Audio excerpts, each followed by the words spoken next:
जब इंडिया के chief justice unemployed youth को कॉकरोच कहते हैं। There youngsters like cockroaches. They don't get any employment. They don't have any place in profession. और एक satirical party 3 हफ्ते में एक एजुकेशन मिनिस्टर का रेजिग्नेशन करवा देती है कि अगर सब कॉकरोच एक साथ आ जाएं तो क्या होगा। आपकी सारी मांगे पूरी होगी। भारत माता की जय। बता सकते हैं 5 demands, 5 videos, 5 documented failures.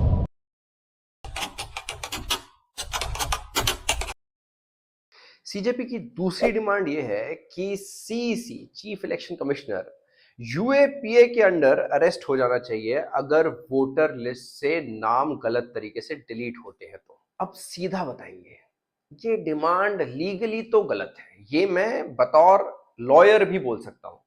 UAPA एक एंटी टेरर लॉ है, उसे इलेक्शन कमिश्नर के ऊपर लगाना कॉन्स्टिट्यूशनली डिसप्रपोर्शनेट है और कोई भी कोर्ट इसे स्ट्राइक डाउन कर देगी। लेकिन जिस चीज की तरफ ये डिमांड पॉइंट कर रही है वो बिल्कुल रियल है और डॉक्यूमेंटेड है। तो आज हम ये नहीं देखेंगे कि सीजेपी की डिमांड सही है या गलत है, हम ये देखेंगे कि वो प्रॉब्लम क्या है जिसकी वजह से कोई एक आजाद देश में अपने इलेक्शन कमिश्नर को यूएपीए के अंडर अरेस्ट करने की बात करने के लिए मजबूर हो जाता है। ये कहानी शुरू होती है एक आदमी से, टी.एन. सेशन 1990 में चीफ इलेक्शन कमिश्नर बने और उन्होंने लिटरली इंडिया की पॉलिटिक्स बदल दी।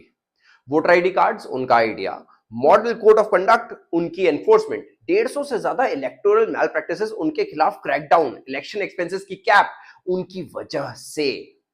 एक आदमी, एक कॉन्स्टिट्यूशनल पोस्ट और पॉलिटिशियंस हर पार्टी के उनसे डरते थे। कांग्रेस डरती थी, बीजेपी डरते थे, सब डरते थे क्योंकि सेशन ने सिर्फ कॉन्स्टिट्यूशन पढ़ा और वही किया जो लिखा था।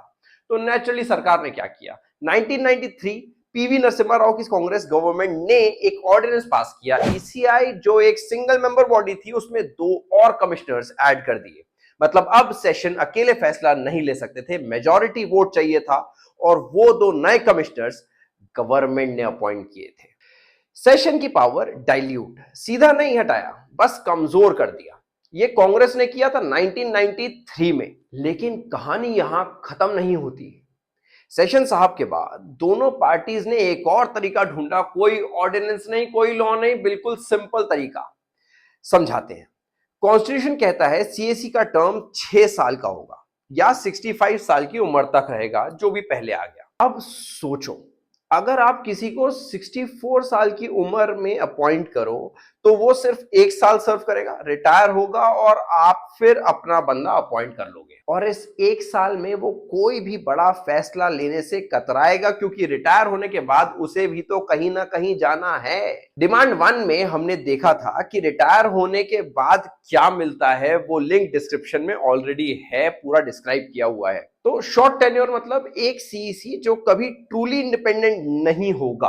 कांग्रेस के जमाने में एवरेज सीईसी टेन्योर 3 साल 7 महीने, बीजेपी के जमाने में एवरेज सीईसी टेन्योर 1 साल 8 महीने। कोई लॉ नहीं तोड़ा, कोई ऑर्डिनेंस नहीं चाहिए, सिर्फ थोड़ा सा मैथ्स। अब 2014 के बाद देखते हैं बीजेपी के टाइम में ईसीआई के साथ कुछ स्पेसिफिक घटनाएं हुई हैं जो सीधा इस आजादी के सवाल से जुड़ी हैं। अशोक लवासा 2019 लोकसभा इलेक्शन कमिश्नर, उन्होंने माइनॉरिटी डिसेंट नोट्स रिकॉर्ड किए मल्टीपल केसेस में जहां पीएम मोदी और बीजेपी प्रेसिडेंट अमित शाह पर model code of conduct violation के एलिगेशंस थे। मेजॉरिटी ने क्लीन चिट दी, लवासा ने डिसेंट दिया। लवासा ने डिमांड की ये डिसेंट नोट्स पब्लिक ऑर्डर में रिकॉर्ड हो ताकि पब्लिक को पता चले कि एक कमिश्नर ने डिसएग्री किया। मेजॉरिटी ने ये भी रिजेक्ट कर दिया, डिसेंट इंटरनल फाइल्स में दबा दिया गया, पब्लिक को पता ही नहीं चला। और फिर लवासा की वाइफ और सन के खिलाफ इनकम टैक्स नोटिसेस आए, नॉन डिक्लेरेशन ऑफ इनकम के लिए, डिस्प्रपोर्शनेट एसेट्स के लिए। आईटी नोटिसेस और डिसेंट के बीच कोई कोर्ट ने अभी तक कोई कनेक्शन प्रूव नहीं किया। मैं वो क्लेम नहीं कर रहा, मैं सिर्फ डेट्स बोल रहा हूं। डिसेंट कब हुआ, नोटिस कब आया, आप खुद सोचो। अगस्त 2020 में लवासा ने फाइनली रिजाइन कर दिया। और फिर अरुण गोयल, नवंबर 2022 सुप्रीम कोर्ट ने खुद नोट किया कि गोयल की अपॉइंटमेंट फाइल लाइटनिंग स्पीड से मूव हुई, वॉलंटरी रिटायरमेंट ली और तुरंत इलेक्शन कमिश्नर बन गए। मार्च 9, 2024 गोयल ने रिजाइन कर दिया, पर्सनल रीजंस। उनका टेन्योर दिसंबर 2027 तक था। ऑफिशियल्स ने कंफर्म किया कि वो बिल्कुल हेल्दी हैं।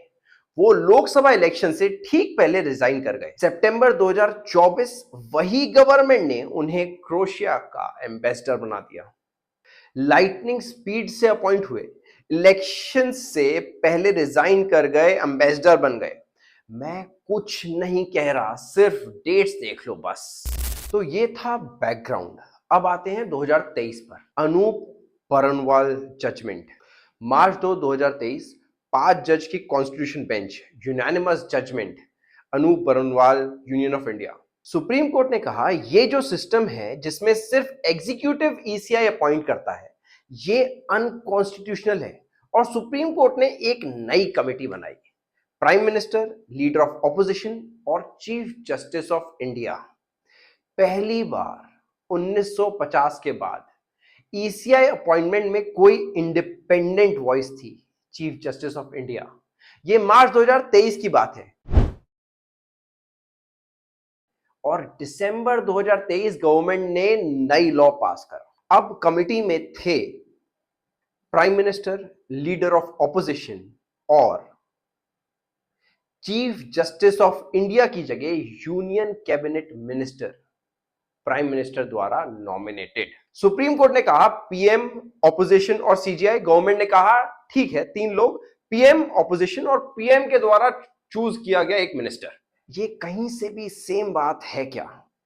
3 में से 2 गवर्नमेंट के, ऑपोजिशन का 1, सीजीआई गॉन। और इस नए लॉ में एक और चीज थी जो क्वाइटली अंदर चली गई और जिस पर बहुत कम बात हुई है। सीईसी और ईसीस को कंप्लीट इम्यूनिटी किसी भी सिविल या क्रिमिनल प्रोसीडिंग से अपने ऑफिशियल एक्ट्स के लिए। अब ये प्रैक्टिकली समझते थोड़ा। मान लो किसी कॉन्स्टिट्यूएंसी में 50,000 जेन्युइन वोटर्स के नाम वोटर लिस्ट से डिलीट हो गए, वो लोग वोट नहीं कर पाए, उन्हें लगता है ईसीआई ने गलत किया, तो वो कोर्ट में जाएंगे, ईसीआई के खिलाफ केस फाइल करेंगे? नहीं कर सकते। सेक्शन 16 कहता है ईसीआई के ऑफिशियल एक्ट्स के लिए कोई कोर्ट प्रोसीडिंग्स नहीं चलेगी। तो लूप पूरा कंप्लीट हो गया। गवर्नमेंट अपॉइंट करती है अपनी चोजन कमिटी से, ईसीआई वो करता है जो स्ट्रक्चर अलाउ करता है, और अगर कुछ गलत भी हुआ है तो कोई कोर्ट नहीं जाएगा, कोई अकाउंटेबिलिटी नहीं है। Appointment captures the institution, immunity protects it. और फिर आता है मार्च 14, 2024। मार्च 15 इस नई लॉ को चैलेंज करने के लिए हियरिंग थी। एक दिन पहले मार्च 14 को 2 नए इलेक्शन कमिश्नर्स अपॉइंट हो गए नए लॉ के अंडर। सुप्रीम कोर्ट ने खुद कहा ये अपॉइंटमेंट्स अननेसेसरी एंड अवॉइडेबल थी, एक दिन पहले सुप्रीम कोर्ट हियरिंग से। तो स्ट्रक्चर तो कैप्चर हो गया। अब थोड़ा सा देखते हैं कि इस कैप्चर स्ट्रक्चर ने क्या किया। और यहां आती है एसआईआर की कहानी। एसआईआर, स्पेशल इंटेंसिव रिवीजन, एक सॉफ्टवेयर ड्रिवन एक्सरसाइज जिसमें वोटर लिस्ट को क्लीन किया जाता है। इतने लोगों के नाम डिलीट कर दिए गए जो इमिग्रेशन के परे हैं, और बिहार में तो कमाल ही हो गया। 24 out of 40 seats, Lok Sabha seats में डिलीशंस विक्ट्री मार्जिन से ज्यादा है। मतलब जितने वोटर्स डिलीट हुए उनसे कम वोटर्स से वो सीट जीती गई। एनडीए ने इन 24 सीट में से 16 सीट्स जीती। मैं कोई कंक्लूजन नहीं दे रहा, मैं सिर्फ नंबर्स बोल रहा हूं। अब स्टेट वाइज पिक्चर देखते हैं, क्योंकि ये सिर्फ बिहार नहीं था, ये नेशनल एक्सरसाइज थी। तमिलनाडु 1 करोड़, गुजरात 77 लाख, बिहार 68 लाख, वेस्ट बंगाल 58 लाख, मध्य प्रदेश 45 लाख, राजस्थान 44 लाख, केरला 24 लाख। इतने डिलीशंस। हर पार्टी के गवर्नमेंट में डिलीशंस होते हैं और डिलीशंस हुए भी हैं। DMK, BJP, TMC, NDA, LDF, ये सिर्फ एक पार्टी की स्टोरी नहीं है, ये ईसीआई की स्टोरी है यहां। और एक इंपॉर्टेंट बात है, सीजेपी की डिमांड 1 को एक्सप्लेन करते वक्त हमने ऑलरेडी बताया हुआ था कि एसआईआर के मैटर को चैलेंज किया गया था सुप्रीम कोर्ट में, जिसमें सुप्रीम कोर्ट ने गवर्नमेंट को क्लीन चिट दे दी थी। वो वीडियो का लिंक डिस्क्रिप्शन में है, अगर नहीं देखा है तो जरूर देखें।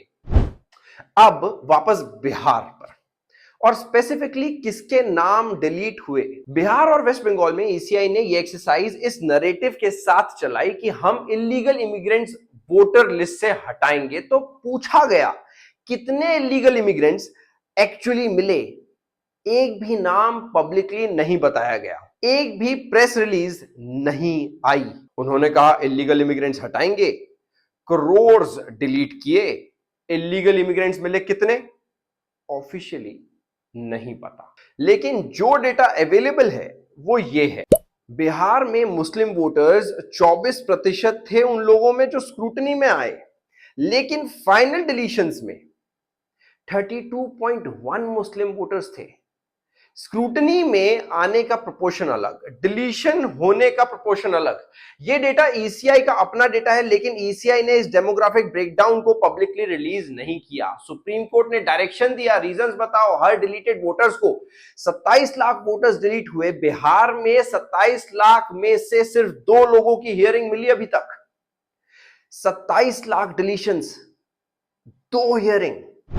और अब यही सीईसी जिसने ये एक्सरसाइज चलाई, पैन इंडिया एसआईआर अनाउंस कर चुके हैं। 2029 से पहले हर स्टेट में, हर यूनियन टेरिटरी में क्या एल्गोरिदम होगा, क्या क्राइटेरिया होगा, नहीं पता। तो वापस आते हैं सीजेपी की डिमांड पर। सीजेपी कहती है यूएपीए लगाओ सीईसी पर। हम फिर कहते हैं ये रेमेडी गलत है, लेकिन सॉल्यूशन एग्जिस्ट करता है। सुप्रीम कोर्ट ने खुद दिया था मार्च 2023 में। पीएम, ऑपोजिशन और सीजेआई वापस उसी कमिटी को लेकर आओ, और एक इंडिपेंडेंट ट्रिब्यूनल चाहिए जहां ईसीआई के डिसीजंस चैलेंज हों, जहां वोट डिलीशन का हिसाब मांगा जा सके, जहां डिलीटेड वोटर अपनी बात रख सके। ये सॉल्यूशंस एग्जिस्ट करते हैं, सिर्फ इंप्लीमेंट नहीं हुए। क्यों? क्योंकि सेशन साहब के बाद हर गवर्नमेंट ने एक ही काम किया, सेशन को कमजोर करते गए, एक ऑर्डिनेंस से, एक टेन्योर से, एक कमिटी चेंज से, एक इम्यूनिटी क्लॉज से, step by step, slowly, legally. India में कभी एक टीएन सेशन साहब थे?